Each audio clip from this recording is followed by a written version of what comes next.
Selamat berjumpa kembali di Ngulik Alkitab, sebuah program yang merupakan sarana bagi kita untuk belajar dan mendalami kitab suci serta melihat relevansinya dalam kehidupan kita sehari-hari. Saya, Pendeta Mestika Hulu, yang akan memandu bincang kita di Ngulik ini.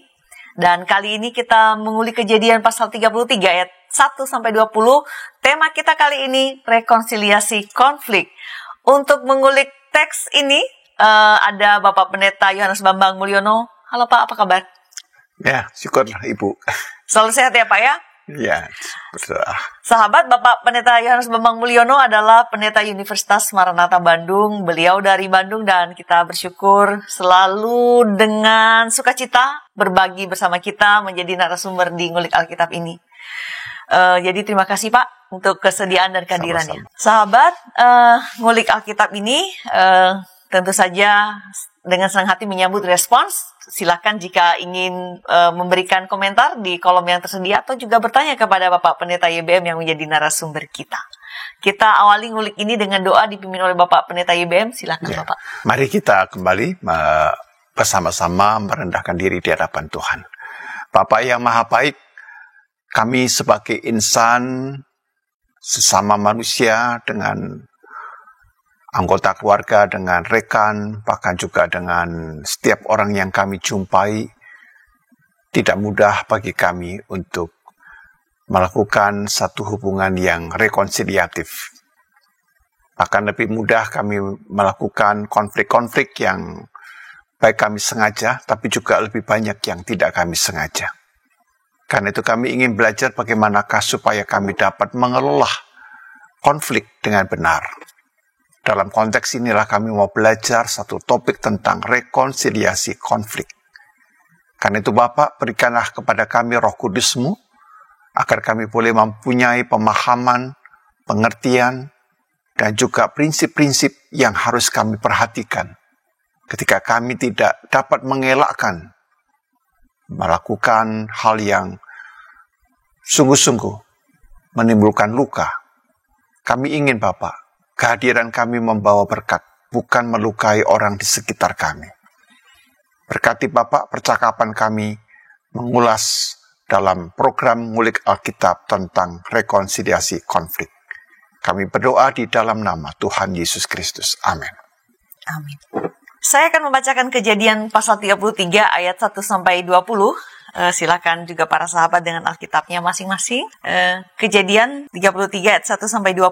Yakub pun melayangkan pandangnya. Lalu dilihatnyalah Esau datang dengan diiringi oleh 400 orang. Maka diserahkannyalah sebagian dari anak-anak itu kepada Lea dan sebagian kepada Rahel serta kepada kedua budak perempuan itu. Ia menempatkan budak-budak perempuan itu beserta anak-anak mereka di muka, Lea beserta anak-anaknya di belakang mereka, dan Rahel beserta Yusuf di belakang sekali. Dan ia sendiri berjalan di depan mereka, dan ia sujud sampai ke tanah 7 kali, hingga ia sampai ke dekat kakaknya itu. Tetapi Esau berlari mendapatkan dia, didekapnya dia, dipeluknya lehernya, dan diciumnya dia. Lalu bertangis-tangisanlah mereka. Kemudian Esau melayangkan pandangnya, dilihatnyalah perempuan-perempuan dan anak-anak itu. Lalu ia bertanya, siapakah orang-orang yang beserta engkau itu? Jawab Yakub, anak-anak yang telah dikaruniakan Allah kepada hambamu ini.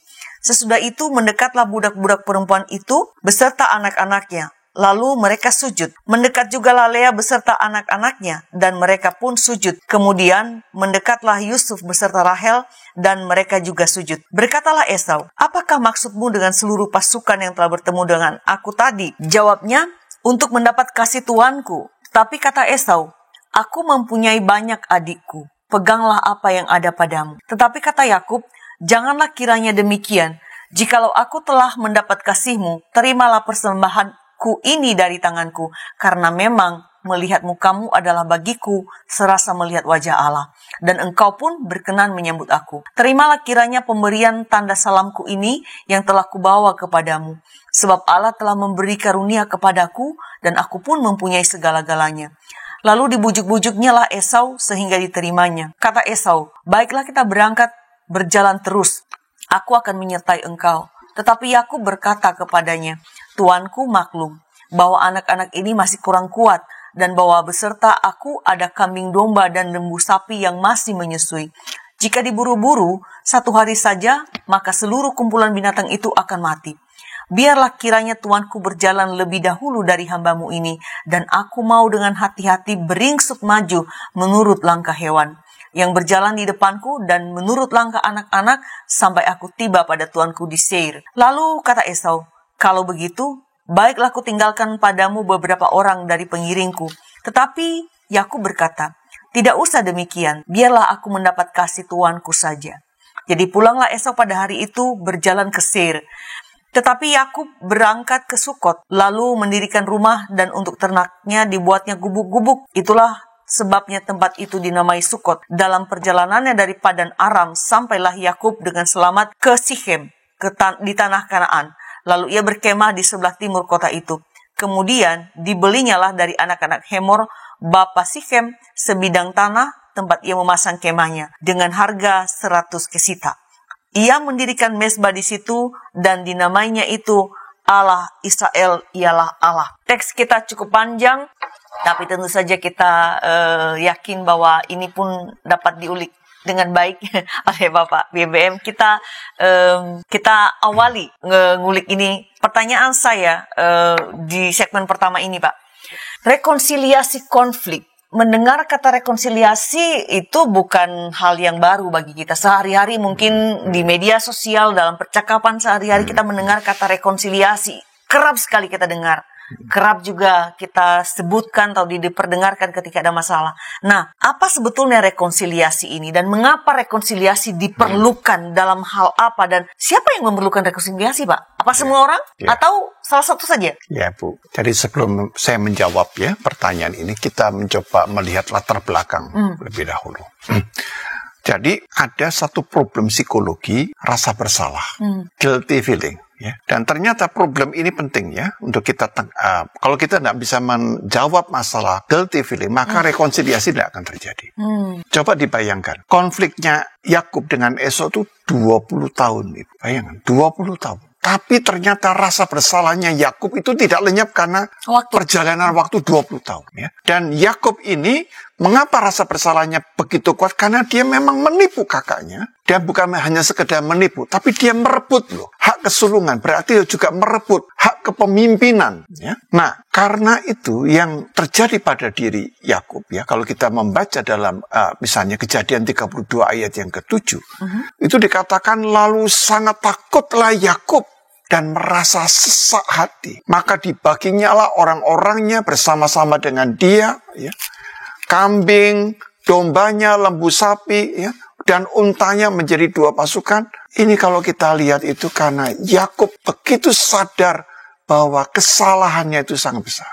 Dan untuk menebus kesalahannya ini, Yakub kemudian kalau kita membaca ya, Kejadian 32 ayat 14-15 itu, Yakub memberikan persembahan. Ya. Jadi dia memang memberikan persembahan khusus kepada Esau untuk menebus kesalahannya di masa lampau. Tapi apa yang terjadi? Sudah memberi persembahan, tetapi disebutkan hati Yakub tetap tidak merasa tenang.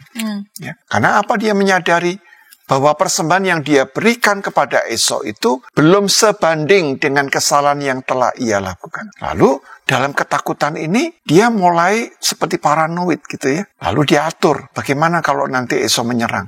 Lalu dia tempatkan ini ya budak-budak perempuan dengan anak-anaknya. Jadi kalau mati nih budak-budak dan anak-anaknya dulu ya.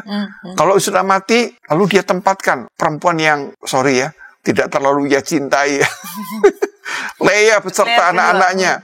Nah, kemudian si Rahel itu di belakang sekali, tetapi saya hargai satu hal dari Yakub ini. Walaupun dia sudah ngatur seperti ini, tapi Yakub berada di depan. Ya. Kalau dia berada di belakang, saya tidak respect. Tapi dia berada di depan, dan apa yang dilakukan oleh Yakub, dia bersujud 7 kali di depan Esau. Itu yang Ibu baca tadi dalam Kejadian pasal 33 ya, ayat yang ketiga gitu ya. Dan kemudian kalau kita lihat ya, ini sesuatu yang luar biasa. Ya. Jadi Yakub sudah pasrah lah. Kalau mau dibunuh ya, bukan kalau dalam zaman pada waktu itu harusnya dipenggal. Ya. Siap menerima hukuman. Ya, menerima hukuman. Tetapi saat Yakub mengalami ketakutan yang begitu besar gitu ya, dengan bersujud ini, ternyata sikapnya Esau itu di luar dugaan Yakub ya. Mungkin ada baiknya kita membaca Ibu bantuannya pasal 33 ayat yang keempat. Baik, saya bacakan Kejadian 33 ayat 4. Tetapi Esau berlari mendapatkan dia, didekapnya dia, dipeluk lehernya dan diciumnya dia, lalu bertangis-tangisanlah mereka. Jadi kita seringkali ya terpengaruh oleh sosok Yakub yang Israel. Jadi kita seperti membela ya, berpihak ya. Tapi dalam peristiwa ini kita sebenarnya sangat simpati dan hormat kepada Esau. Ya. Udah Yakub sudah pasrah lah ya. Mau dipenggal dia tidak bisa apa-apa ya. Memang dia salah. Memang dia salah. Memang harusnya dipenggal ya. Kalau dalam konteks pada waktu itu ya hukumannya. Tetapi Esau berlari ya, lalu mendekat, mencium ya, memeluk ya. Lalu bertangis-tangisan, aduh. Walaupun ini cerita Alkitab yang ribuan tahun, tapi kalau saya membaca, saya ikut terharu. Ya, saya kok bisa seperti itu ya, kakak dan adik begitu ya. Ada kasih sayang dan keramahan yang begitu besar ya. Dan di sanalah terjadi satu rekonsiliasi atas konflik mereka. Jadi kalau Ibu sekarang menjawab, apa itu rekonsiliasi gitu? Ya, jadi rekonsiliasi kalau saya cek ya di dalam Kamus Besar Bahasa Indonesia ya perbuatan memulihkan ya, perbuatan memulihkan hubungan persahabatan sehingga dapat kembali seperti semula ya, atau perbuatan menyelesaikan perbedaan gitu. Jadi kalau saya melihat bahwa di dalam narasi Kejadian pasal 33 ayat 1 sampai dengan 20 itu mengisahkan pendamaian, mengisahkan rekonsiliasi antara kakak dan adik. Setelah mereka ini 20 tahun lamanya tidak berjumpa dalam suasana permusuhan. Bayangkan, tiap-tiap hari selama 20 tahun ini sepertinya hati mereka ini sedang panas. Ya. Atau lebih tepat kalau Yakub lebih ketakutan gitu ya. Kalau Pak Esau-nya panas terus setiap hari. Ya. Tetapi perjumpaan Esau dan Yakub di Peniel, ini kan di Peniel, menandai era yang baru. Mereka berdamai dan pulih sesuai keadaan semula. Ya.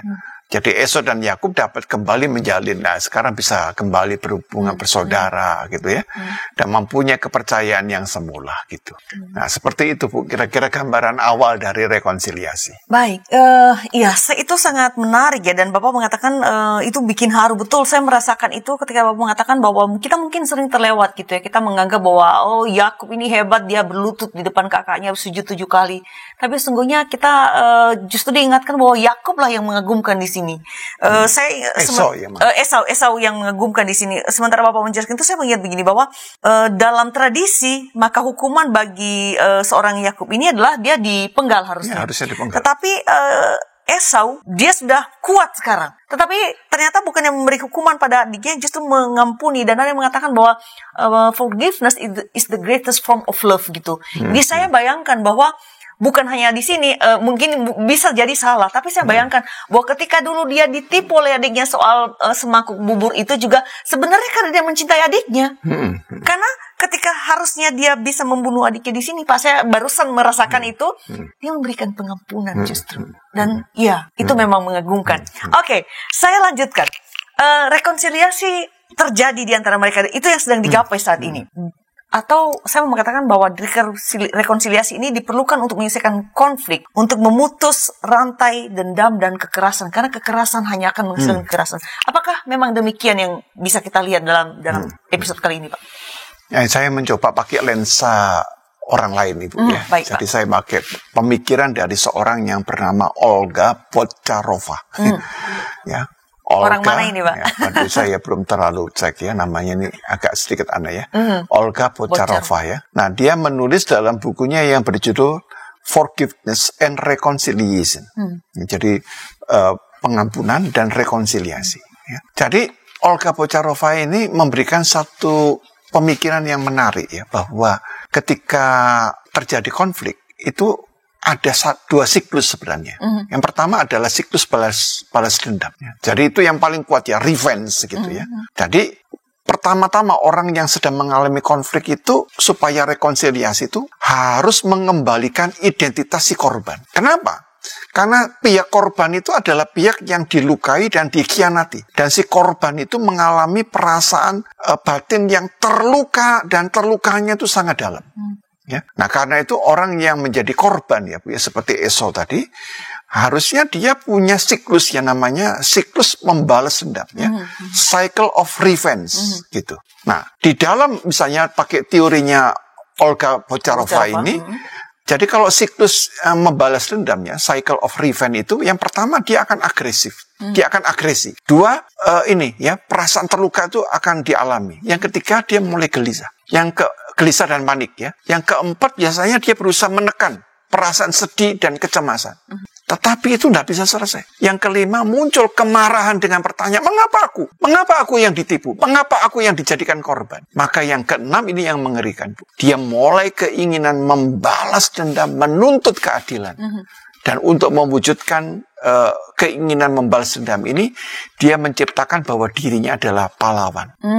Jadi dia punya dasar kuat, ya, untuk membunuh, ya, untuk membalas, ya. Jadi kalau kita lihat di dalam masyarakat kita tuh peristiwa kriminal, kenapa sih orang tuh sampai mutilasi dan sebagainya itu, ya? Tidak sekedar dibunuh, ya, karena dia menciptakan mitos kepahlawanan bahwa dengan cara inilah saya lebih memberikan hukuman yang keadilan, ya. Bahkan seakan-akan itu baru pantas kalau saya mutilasi, seakan-akan itu, ya. Ini contohnya cara berpikir yang tentunya salah, ya. Tidak boleh menjadi inspirasi, ya. Jadi cycle of revenge itu sangat berbahaya sekali. Gitu. Baik, dan kita sedang melihat bahwa kita cycle of revenge atau siklus balas dendam ini harus diputus dalam rekonsiliasi konflik. Bagaimana selanjutnya kita akan saksikan setelah pesan-pesan berikut ini.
Sahabat, mari dukung pelayanan dan pekabaran Injil melalui YKB dengan membagikan link acara ini kepada sebanyak mungkin orang.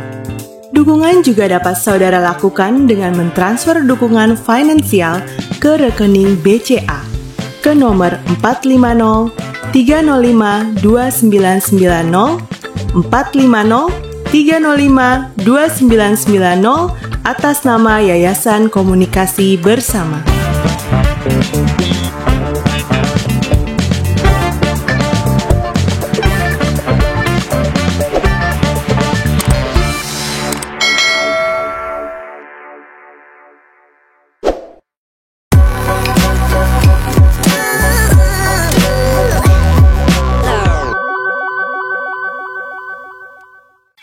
Masih di program Ngulik Alkitab bersama saya Pendeta Mestika Hulu dan narasumber kita Bapak Pendeta Yohanes Bambang Mulyono. Kita sedang mengulik Kejadian pasal 33 ayat 1-20.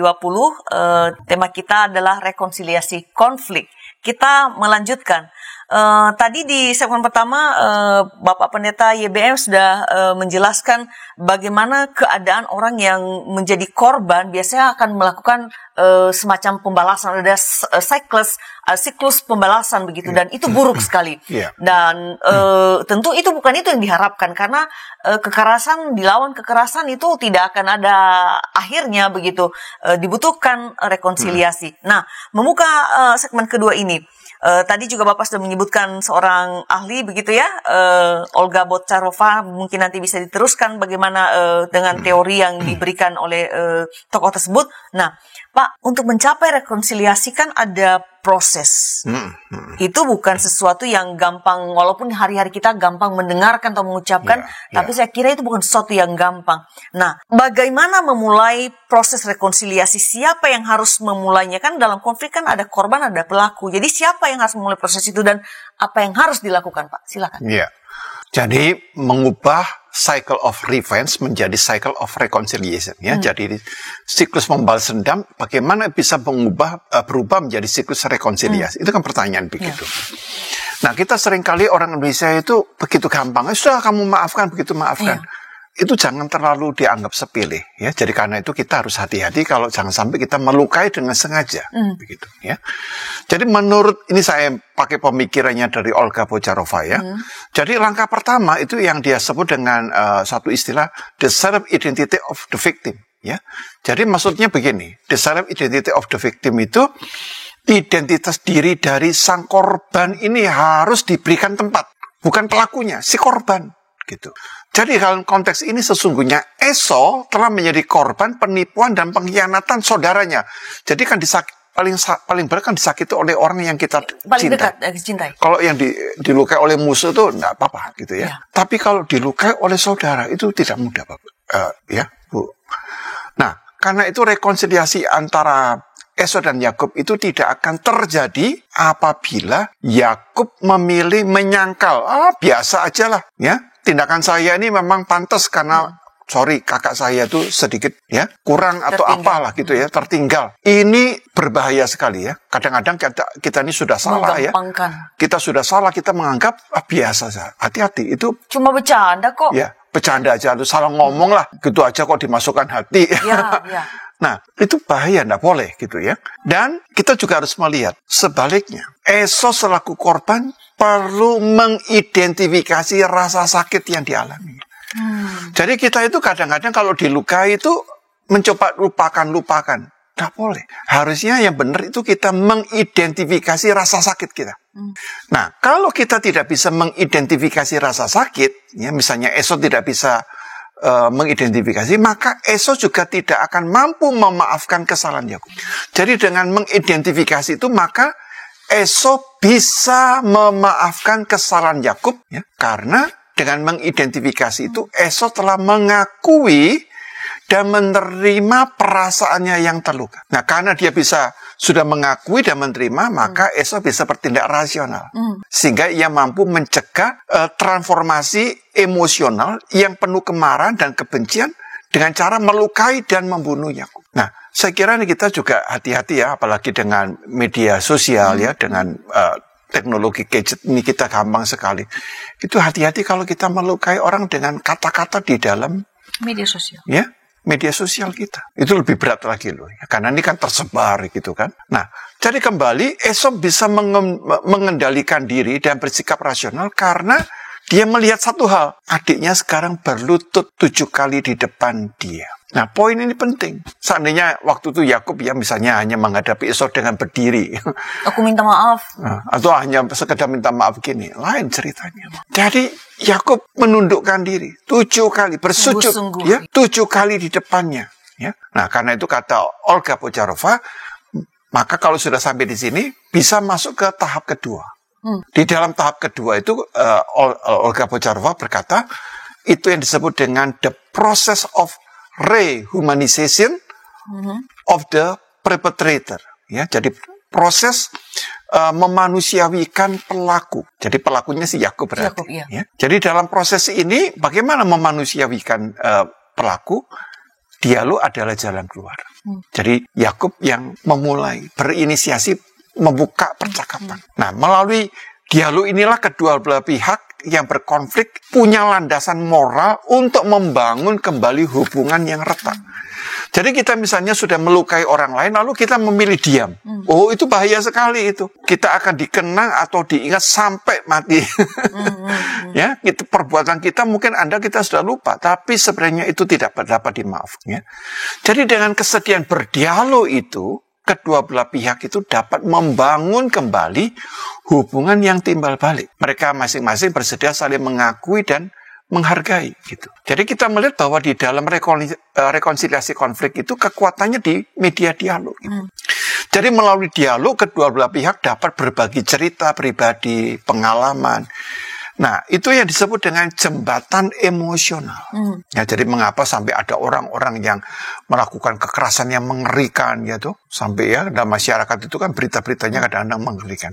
Karena tidak ada jembatan emosional gitu. Kenapa kakak dan adik bisa satu rumah kemudian mereka tidak mau berpisah, bahkan sampai membuat satu surat wasiat, kalau saya mati jangan didekatkan di makamnya ini. Karena tidak ada jembatan emosional gitu. Tetapi dengan saling bercakap dalam keterbukaan diri, kedua belah pihak akan mampu mendengar dan mengakui rasa sakit yang dialami, yang dirasakan itu. Lalu mereka secara bertahap dapat mengembangkan belas kasih. Jadi pelaku dapat mulai merasakan ya, betapa besar ya perasaan terluka yang sudah dialami oleh si korban ini gitu. Dan juga dalam konteks ini Yakub dapat merasakan betapa besar ya ternyata Esau ini menderita ya dengan perbuatan saya ini ya. Nah, dampaknya ini penting sekali ya. Jadi sebagai orang beriman ini, kalau kita sering kali bicara mengenai kasih harus diwujudkan dalam kesediaan untuk mengakui, ya, berdialog gitu. Pengakuan akan trauma. Ya, karena itu di dalam langkah ketiga ya, dalam pemikiran Olga Bocharova itu, dia mengatakan the cycle enables victim to acknowledge trauma. Ya. Jadi siklus yang memampukan korban untuk mengakui trauma yang dialami. Jadi si korban mengakui trauma ini. Jadi dalam langkah yang ketiga ini tersedia ruang yang terbuka bagi korban untuk mengakui sakit hatinya itu ya. Jadi hanya mengakui, bukan kemudian mengekspresikan itu, bukan, mengakui dulu. Maka si pelaku ya juga kemudian melihat ini ya, dia harus punya jiwa terbuka untuk memahami bahwa korban ini membutuhkan waktu dan proses untuk pulih.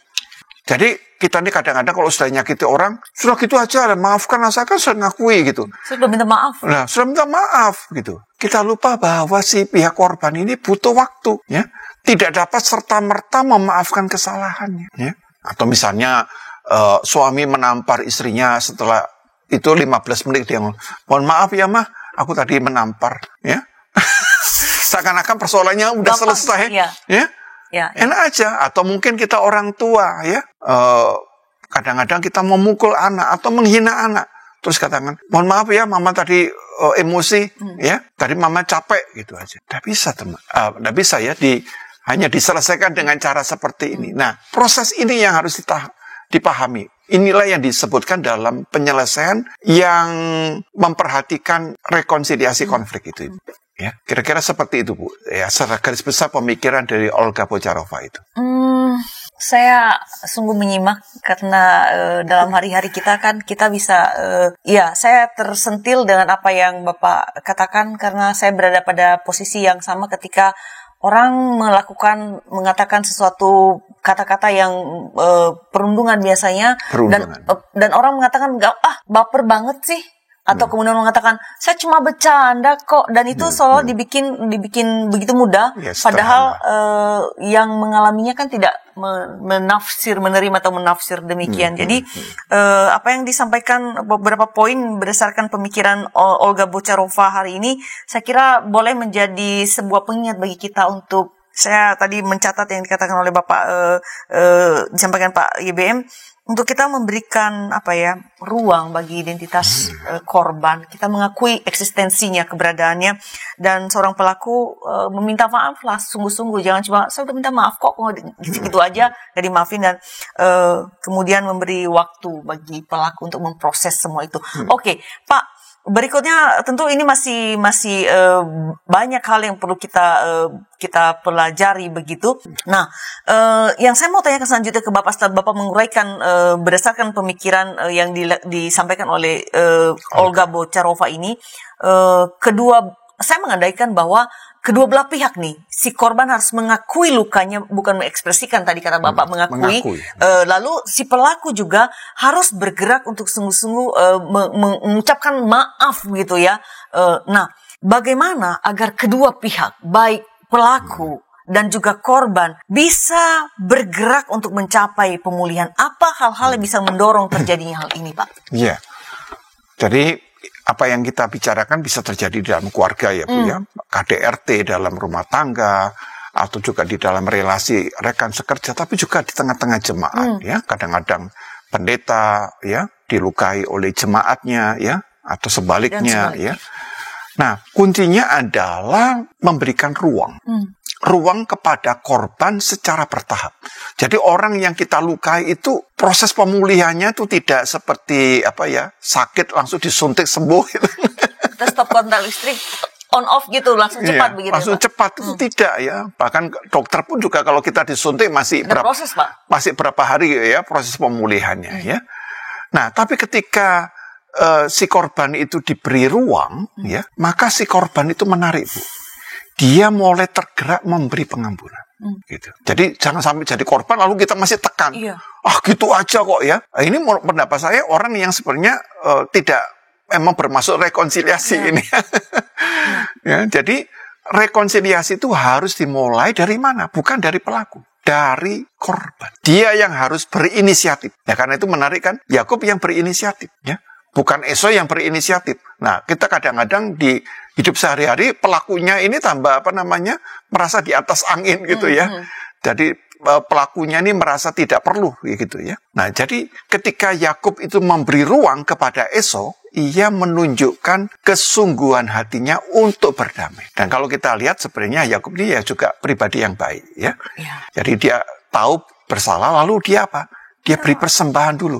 Ya, sebelum dia datang dia kirim dulu persembahan, ya, yang begitu besar kepada Esau, ya. Tetapi poinnya setelah itu dia bersujud 7 kali di depan Esau dan sudah pasrah, mau diapakan udah nurut, terima dia. Jadi sikap Yakub ini memberi ruang kepada Esau untuk memulihkan trauma yang telah ia alami. Nah, hasilnya kelihatan. Esau memberi pengampunan, akhirnya mereka berantem. Bahkan Esau kemudian berlari, ya, memeluk adiknya ini. Ini penting sekali loh, kita pelajari, ya. Kasus ini juga dalam hidup kita kadang-kadang juga tak terelakkan, ya, Bu, ya. Sebagai manusia yang berdosa, ya. Jadi memberi ruang bagi si korban gini, ya. Maka terjadi ketika ruang itu diberikan, siklus rekonsiliasi akan terwujud. Nah, bagaimana ruang bagi si korban? Ini kata Olga Bocharova. Jadi memberi ruang bagi si korban itu begini. Misalnya saudara disakiti orang, ya. Ada ruang untuk menangis dan meratap akan perasaannya yang terluka. Tanpa kita katakan, jangan nangis. Salah. Harus diberi ruang untuk menangis. 2, menerima perasaannya yang terluka. Setelah menangis, lalu menerima perasaan terluka. Ketika, maka dia mulai memikirkan, bagaimana saya memanusiakan musuh saya ini. Yang keempat, kesedihan, dia mulai mikirkan, saya harus mengampuni. Tapi bukan karena dipaksa, tapi karena lahir dari hatinya. Yang kelima baru pemaafan. Baru dia bisa ngampuni. Tidak selesai. Masuk tahap 6. Mereview solusi dan negosiasi. Baru yang ke-7 ini mampu berdamai dan rekonsiliasi. Loh, tahapnya panjang loh, teman. Prosesnya loh dalam pemikiran memang panjang. Karena itu sebelum kita melukai orang, ya, secara sengaja pikir dulu. Karena akibatnya itu panjang. Apalagi yang kita lukai orang banyak. Bayangkan gimana? Satu aja susah. Iya. Ya. Apalagi orang banyak gitu kan. Baik, ya itu sebab tadi pertanyaan saya begitu atau membuka ngulik di segmen pertama tadi saya katakan bahwa kita kerap mendengar rekonsiliasi. Tapi uraian Bapak menjelaskan pada kita bahwa proses yang harus ditempuh untuk mencapai rekonsiliasi ternyata tidak semudah mengatakannya. Baik, kita lanjutkan ulikan kita setelah pesan-pesan berikut ini.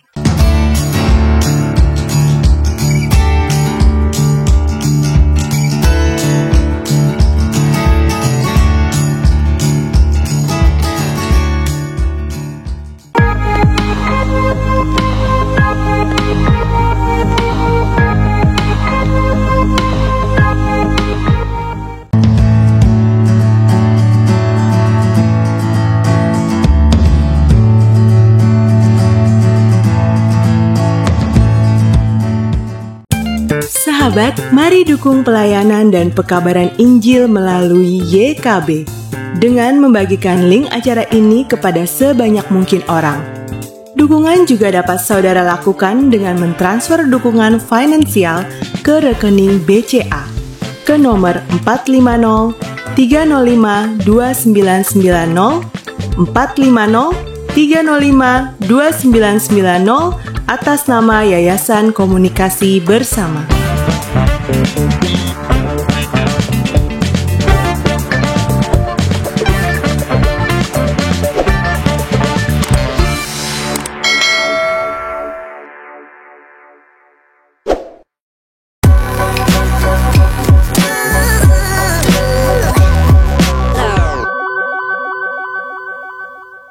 Terima kasih sahabat masih setia di program Ngulik Alkitab bersama saya Pendeta Mestika Hulu dan Bapak Pendeta YBM yang menjadi narasumber kita. Saat ini kita mengulik Kejadian 33 ayat 1-20. Tema kita rekonsiliasi konflik, sebuah hal yang kita temui sehari-hari. Dan kita sudah berada di segmen terakhir. Kita langsung saja kembali ke Pak YBM yang menjadi narasumber kita. Tadi di segmen kedua Bapak sudah menguraikan bahwa ada proses-proses yang harus ditempuh kedua belah pihak, pelaku maupun korban untuk mencapai rekonsiliasi. Nah, pertanyaan saya membuka segmen ketiga ini, Pak. Apa yang menjadi prinsip bagi rekonsiliasi? Silakan. Jadi apa yang saya katakan itu adalah mengambil pemikiran dari Olga Bocharova ya. Jadi yang pertama itu dari 7 elemen siklus rekonsiliasi itu sebenarnya kalau saya boleh rangkum itu menjadi 3. Yang pertama adalah kesediaan dua belah pihak mengakui, khususnya pihak pelaku telah melukai hati si korban. Pelaku yang harus memulai dulu ya. Kesediaan yang didasari oleh kerendahan hati. Jadi pihak yang bersalah menyadari bahwa ia telah melukai hati dan martabat si korban. Yang kedua, sikap tanggung jawab. Si pelaku tidak sekadar minta maaf, tapi dia bersedia bertanggung jawab atas perbuatan. Nah, jadi sikap dia yang rendah hati dan bertanggung jawab ini akan mendorong pihak si korban untuk melakukan yang sama, membuka pintu pengampunan. Yang ketiga, mewujudkan perdamaian, yaitu kedua belah pihak sepakat untuk mengakhiri perseteruan dan kembali menjalin relasi kasih yang saling menerima dan saling mempercayai. Tapi Bu, kalau saya katakan teori atau pemikiran rekonsiliasi konflik dari Olga Bocharova ini punya kelemahan. Baik. Nah, kelemahan ini harus kita ketahui. Gitu. Kelemahannya apa? Kelemahan dari siklus rekonsiliasi ini adalah begini. Apabila salah satu pihak tidak mempunyai kerendahan hati dan mau membuka ruang dialog. Nggak bisa, nggak jalan. Nggak jalan. Jadi misalnya pihak pelaku menganggap dirinya telah berlaku benar, ya gitu aja kok. Baper. Gitu ya. Dimasukin hati. Ya. Yang merasa tidak bersalah dengan perbuatannya yang merugikan dan melukai hati si korban. Nah, sikap merasa diri benar ini maka seluruh rekonsiliasi tadi, ya siklus rekonsiliasi yang disampaikan oleh Olga ini gagal semua. Jadi rekonsiliasi tidak akan pernah terwujud kepada seseorang yang memang hatinya sombong. Yang merasa dirinya benar atau merasa dirinya paling benar. Jadi kita bisa membayangkan kalau suami atau istri itu sombong dan merasa benar tapi saling melukai ya. Istrinya menghina suaminya, kekurangan-kekurangan suaminya, atau suaminya yang melihat kekurangan-kekurangan istrinya lalu dia membuli ya. Maka ya memang tidak bisa diselesaikan. Maka penyelesaiannya biasanya apa? KDRT atau perceraian. Nah, karena itu kita sebagai gereja ya, jangan kalau ada orang yang mau perarah ke sana itu sudah dengan pengampunan Tuhan akan beres semua.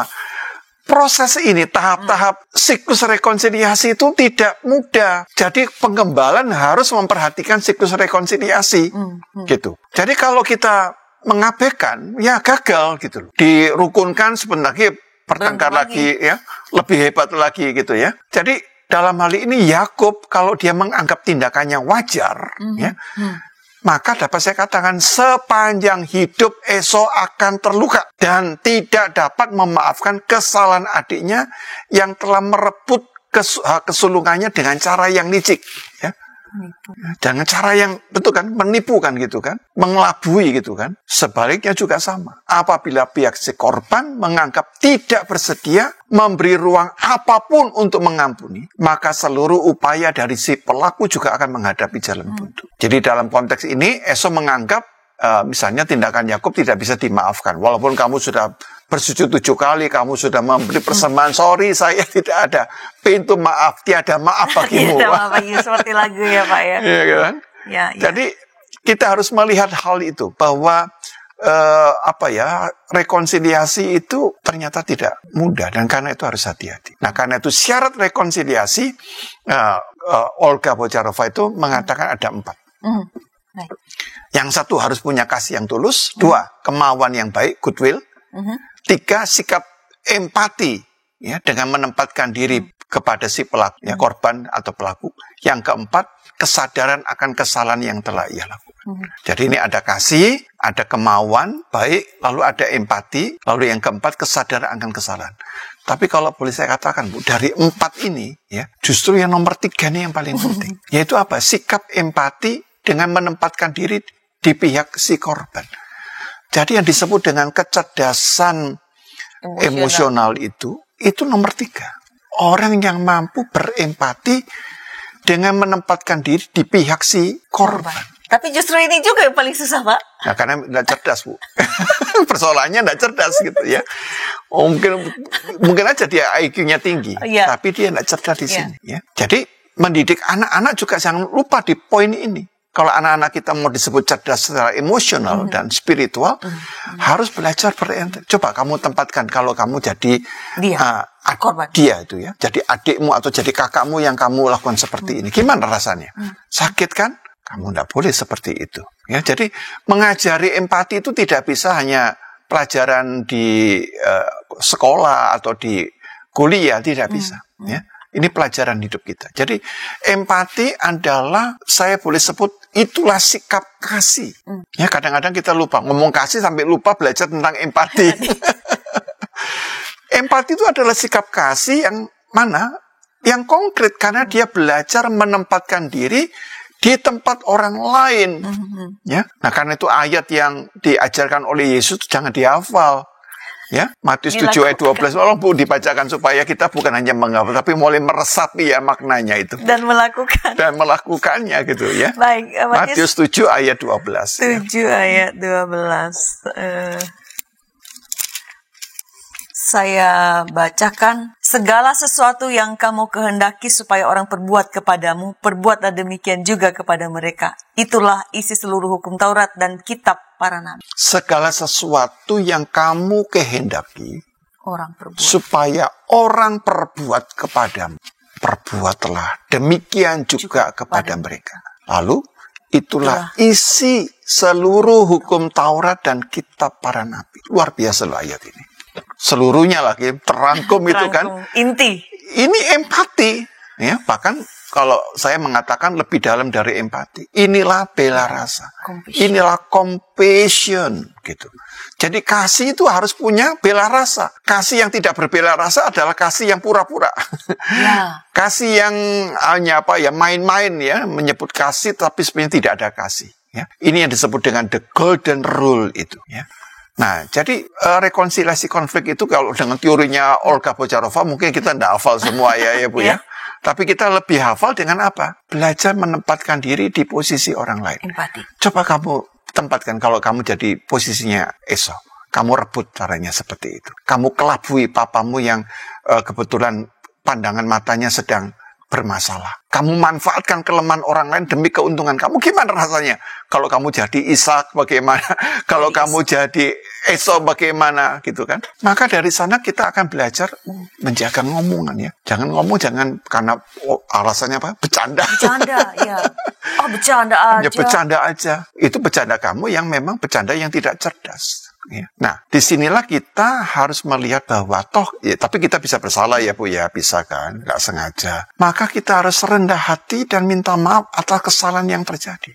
Ya, kita harus tulus meminta maaf, jangan pura-pura minta maaf ya. Hanya main-main minta maaf ya, tapi betapa rasanya ya, pedihnya, sakitnya, luka yang ditimbulkan akibat perbuatan kita ini ya. Nah, inilah yang kita lihat bahwa hidup kita menjadi damai ya, menjadi bermakna bersama orang lain kalau kita bisa mewujudkan rekonsiliasi ya. Konflik ini ya sebisa mungkin tidak terjadi. Tapi kalau terjadi kita mulai melihat cara pertama adalah menempatkan diri, berempati, berbela rasa.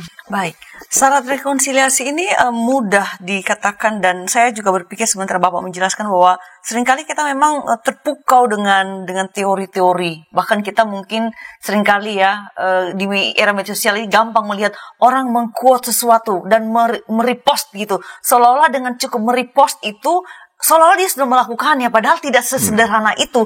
Karena saya punya pandangan begini, ketika seseorang memberikan sebuah quotation, itu pasti lahir dari semua pengalaman batin yang tidak main-main. Jadi kita mencaplok itu dan menempelkannya di status kita di media sosial, itu tidak serta-merta menjadikan kita orang yang telah melakukan itu gitu. Itu sesuatu yang, nah, dari syarat rekonsiliasi yang Bapak katakan ada 4 tadi, ada kasih yang tulus, kemauan atau goodwill, empathy dan kesadaran itu, dan yang paling penting adalah empati. Nah, Pak, empati itu tadi saya bercanda juga sambil tertawa mengatakan bahwa iya, tapi itu kan Pak yang paling susah juga. Karena kenapa?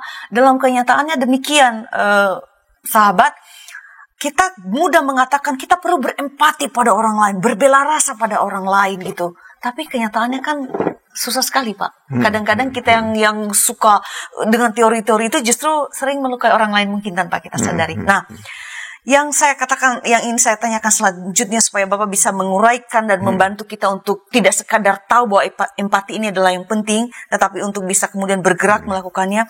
Pak, apakah memang benar bahwa empati ini adalah kunci, satu-satunya kunci untuk melakukan rekonsiliasi? Atau sebetulnya selain dari empati yang memang penting itu, ada nggak Pak faktor lain yang menentukan berhasilnya sebuah proses rekonsiliasi? Kita lihat dari Yakub dan Esau, dan ini juga kemudian saya bawa dalam kehidupan kita sehari-hari. Oke, saya sudah berempati. Itu akan menjadi kunci satu-satunya, atau ada hal lain yang sesungguhnya penting diperhatikan dalam rekonsiliasi? Silakan Pak. Kita kadang-kadang ini bukan sekedar masalah psikologi berempati, ya, Bu, ya. Tapi di balik itu semua sebenarnya menentukan kualitas iman kita kepada Tuhan. Jadi kalau kita orang beragama, ya, orang beriman, lalu perilaku, ya, atau bahasa tubuh kita ini melukai orang lain, itu sebenarnya kita sedang mengingkari hakikat iman kita kepada Tuhan. Karena itu Yesus ini saya kira penting ya dalam mengajar, ya. Mungkin ada baiknya kita baca satu ayat yang ya seringkali kita lewatkan dengan itu, ya. Matius 5 ayat 23-24. Coba diresapi kata-kata Yesus ini. Saya baca ya. Matius 5 ayat 23 dan 24. Sebab itu, jika engkau mempersembahkan persembahanmu di atas mezbah, dan engkau teringat akan sesuatu yang ada dalam hati saudaramu terhadap engkau, tinggalkanlah persembahanmu di depan mezbah itu, dan pergilah berdamai dahulu dengan saudaramu, lalu kembali untuk mempersembahkan persembahanmu itu. Ini ayat ini ya mengandung dimensi vertikal, ingin memberikan persembahan kepada Tuhan, tetapi ketika memberi persembahan teringat, oh iya saya tadi kemarin tuh melukai siapa gitu ya, seseorang gitu ya. Yesus berkata, tinggalkan yang vertikal itu, berdamai dulu secara horizontal, baru kamu bisa ke yang vertikal itu. Jadi di sini kita melihat bahwa mengapa sih kok bisa ada rekonsiliasi Yakub dan Esau dengan ending yang konstruktif? Karena kalau kita lihat Yakub ini, kalau kita baca sebelumnya, mengalami rekonsiliasi berkat dari Tuhan. Ya, jadi kita membaca dalam ini ya satu kisah yang juga pernah diulik ya Bu ya. Kejadian 32 ayat 24-30, Yakub ketika menyeberang sungai Yabok itu kan diserang oleh seorang yang misterius, dan ternyata orang ini adalah Allah itu sendiri. Nah, lalu disitulah Yakub ini yang namanya penipu diganti menjadi Israel. Ya, berubah ya. Berubah identitasnya dengan identitas yang baru. Yang penipu diganti Israel, yang artinya apa? Israel, engkau telah bergumul melawan Allah dan manusia dan engkau menang. Jadi sekarang berkatnya Tuhan ini yang dia terima yang dari penipuan itu, dia apa namanya? Direvisi, ya. Direvisi dengan berkat yang baru, dengan mengganti namanya bukan lagi Yakub tapi Israel, ya. Jadi kalau dulu Yakub itu memperoleh dengan cara ilegal, tapi sekarang Yakub memperoleh dengan bergumul dan dia menemukan identitasnya yang baru, maka disitulah kemudian kita melihat, kalau kita baca ya, memang tidak kita baca, tapi misalnya dalam ayat 20 tadi ya, nah, kita coba lihat, di situ ada hal yang penting ya, dari hasil rekonsiliasinya Yakub dengan Esau itu. Saya bacakan kembali. Ya, ayat 20 baiknya. Kejadian 33 ayat 20. Ia mendirikan mezbah di situ dan dinamainya itu Allah. Israel ialah Allah. Sekarang Allahnya ya, Israel. Jadi di dalam identitas yang baru dengan kemudian bisa rekonsiliasi dengan saudaranya, dengan Esau tadi, maka pengakuan iman ya, kredonya si Yakub yang menjadi Israel ini dipulihkan. Sehingga sekarang dia mengakui bahwa Elohim, ya, Adonai Elohim, sebagai pribadi yang memang akan menyertai dan memberi anugerah, melindungi dari diri Yakub dari perjalanan ke depannya bersama dengan keturunannya. Nah, disitulah kita bisa melihat, ya, ketika ada rekonsiliasi yang mau merendahkan diri, ya, yang mau mengakui kesalahannya, mau bertanggung jawab. Nah, disitulah kemudian terjadi apa? Kehidupan yang baru. Bahkan diberkati lagi, berlebihan lagi, ya, begitu. Oke, Pak, kita akan mengakhiri ngulik Alkitab ini. Saya punya satu pertanyaan untuk menutup pada Bapak untuk menutup ngulik ini. Rekonsiliasi Yakub dan Esau terwujud dengan konstruktif. Ada pemulihan di antara keduanya, begitu. Dan Yakub bahkan mendapatkan rekonsiliasi berkat Allah. Nah, saya ingin menutup ini dengan menanyakan kepada Bapak dan tentu meminta jawaban Bapak, berarti apakah memang ini artinya rekonsiliasi dalam arti relasi dengan Allah adalah kunci terjadinya rekonsiliasi begitu? Jika demikian, bagaimana caranya kita, saya, para pemirsa, kita semua begitu, perlu memiliki kesadaran bahwa kita perlu berekonsiliasi dengan Allah. Dan bisa nggak sih Pak kita berekonsiliasi dengan Allah? Kita tahu kita manusia ini kan bukan kudus dan profan, jelas ya Pak ya. Kita bukan. Lalu bagaimana Pak? Apa yang harus kita lakukan? Ada harapan nggak Pak?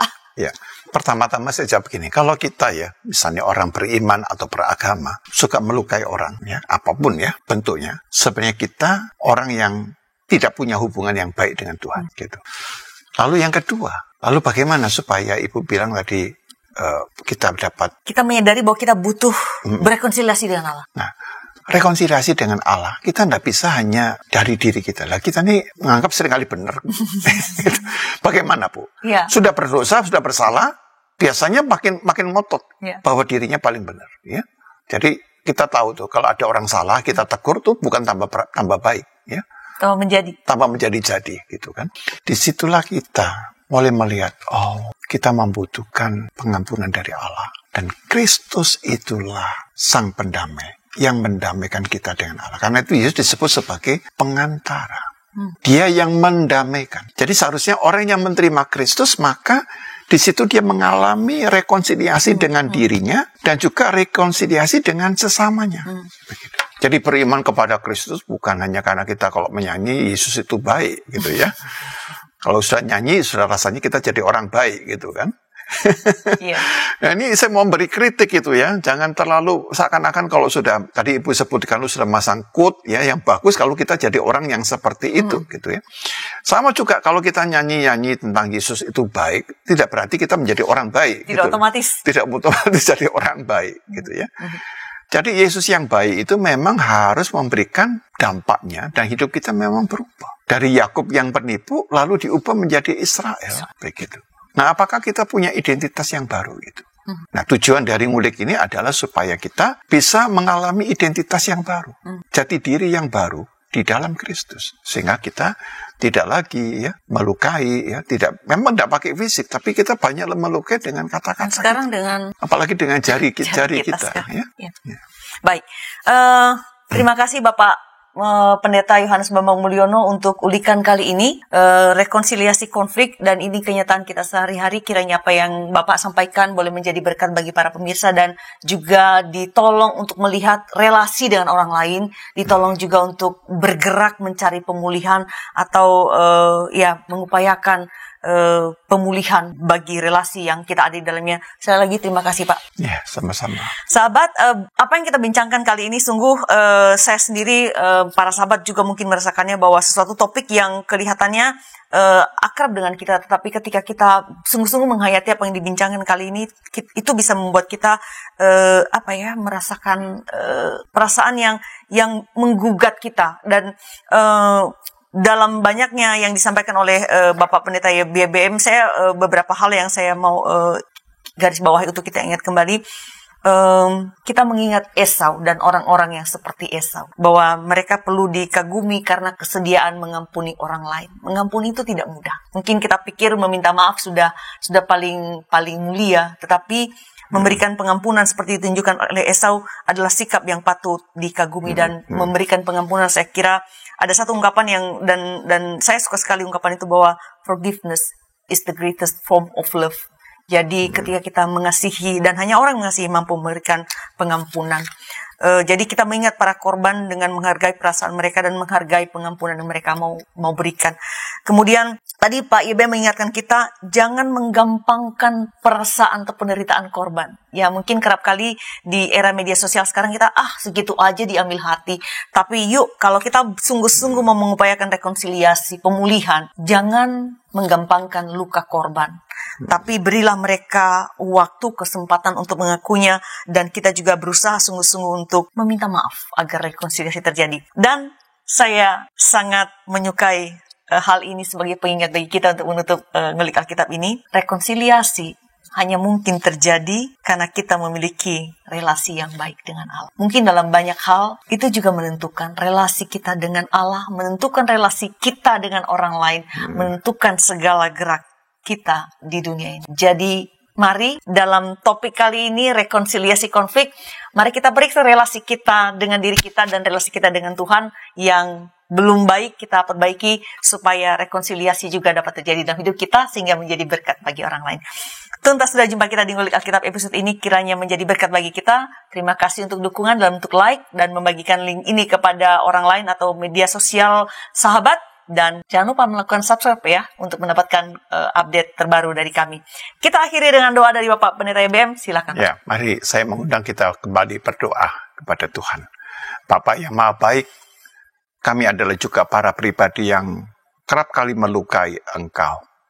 Dalam perspektif pemikiran Olga Bojarova, Engkau telah kami jadikan sebagai korban dari egoisme dan keberdosaan kami. Tetapi Engkau adalah Allah yang pengasih dan penyayang, yang panjang sabar dan berlimpah kasih setia. Karena itu ajarlah kepada kami untuk meneladani dan bahkan menghidupi kasih-Mu, sehingga ketika kami menjadi bagian dari sesama, kami juga boleh mengasihi dan menjauhkan, mencegah, bahkan dengan penuh kesadaran. Segala ucapan dan tindakan kami, tidak kami maksudkan untuk melukai, merendahkan, menghina, membuli orang-orang di sekitar kami. Karena itu Bapak, ketika kami menjadi para pelaku yang melakukan kekerasan ataupun menyebarkan luka-luka, biarkan pada kesempatan ini, oleh pertolongan Roh Kudus, hati kami diubahkan, hidup kami dibaharui. Kami belajar untuk berempati, menempatkan diri kami di pihak si korban. Dan manakala di antara pemirsa ada yang berperan, yang mengalami sebagai korban-korban yang dilukai, Tuhan sembuhkan, pulihkan dengan kasih sayang-Mu. Ketika para pelaku tidak mau mengakui, bahkan para pelaku sepertinya menari di atas penderitaan, perasaan yang dialami oleh pemirsa sebagai korban, Tuhan sembuhkan dengan darah-Mu yang kudus. Tuhan hapus setiap air mata yang sedang dialami oleh para pemirsa sebagai korban. Dan Tuhan juga akan memproses para pelaku untuk diedukasi, untuk digembalakan dengan kebijaksanaan dari Tuhan. Bapa, ajarlah kami kemampuan untuk seperti yang Tuhan Yesus ajarkan. Segala sesuatu yang kamu kehendaki supaya orang berbuat kepadamu, perbuatlah demikian kepada mereka. Karena itu Bapa, berikan kepada kami Roh Kudus-Mu, supaya kami dapat berempati, mewujudkan kasih-Mu secara konkret kepada anggota keluarga kami, kepada rekan sekerja kami, dan juga kepada anggota-anggota jemaat. Kami serahkan hidup kami dalam penyertaan dan kemurahan Tuhan. Kami berdoa dalam nama Tuhan Yesus Kristus. Amin. Sahabat, mari dukung pelayanan dan pekabaran Injil melalui YKB dengan membagikan link acara ini kepada sebanyak mungkin orang. Dukungan juga dapat saudara lakukan dengan mentransfer dukungan finansial ke rekening BCA ke nomor 450 305 2990 450 305-2990 atas nama Yayasan Komunikasi Bersama.